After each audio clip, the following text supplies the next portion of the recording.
Kawad from class 11th Science.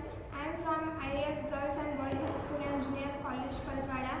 आम्ही BBB या अंतर्गत समृद्ध भारत या योजनेअंतर्गत स्मार्ट डस्टबिनचा प्रोजेक्ट तयार केलेला आहे. My name is Khushi Vijay Taide. I study in 10th standard from Ideal Education Society, Girls and Boys High School. स्वच्छतेचा विचार करून आम्ही हा प्रोजेक्ट तयार केले आहे. या प्रोजेक्टमध्ये आम्ही कार्डबोर्ड आणि soil moisture sensor, ultrasonic sensor, breadboard आणि आर्डिनो यूज केला आहे. आर्डिनोमध्ये आम्ही या प्रोजेक्टची प्रोग्रामिंग सेट केलेली आहे आणि ब्रेडबोर्ड हे पॉझिटिव्ह निगेटिव्हचे कनेक्शन्स करायसाठी यूज केलेला आहे.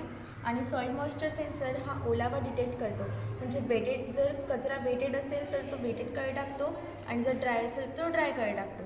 आणि अल्ट्रासॉनिक सेन्सर हा डिस्टन्स डिटेक्ट करतो.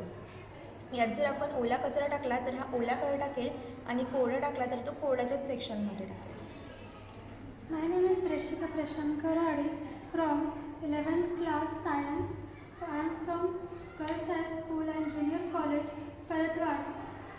आम्ही या डस्टबिनचं इन्व्हेन्शन, या डस्टबिनमध्ये जर आपण ओला कचरा टाकला तर तो ओलाकडे जातो आणि सुका कचरा टाकला तर ते सुकाकडे जाते.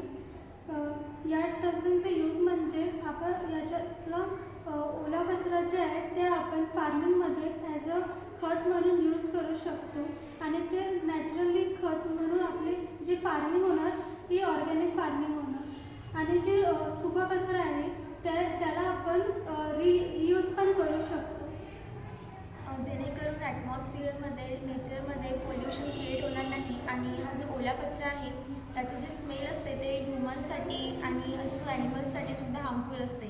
त्याच्यामुळे ॲनिमल्सला आणि ह्युमन्सला हार्मफुल डिसीजेस होतात. तर या इन्व्हेन्शनमुळे ते डिसीजेस वगैरे हे सगळे ज्या हार्मफुल गोष्टी आहेत त्या होणार नाहीत. थँक्यू.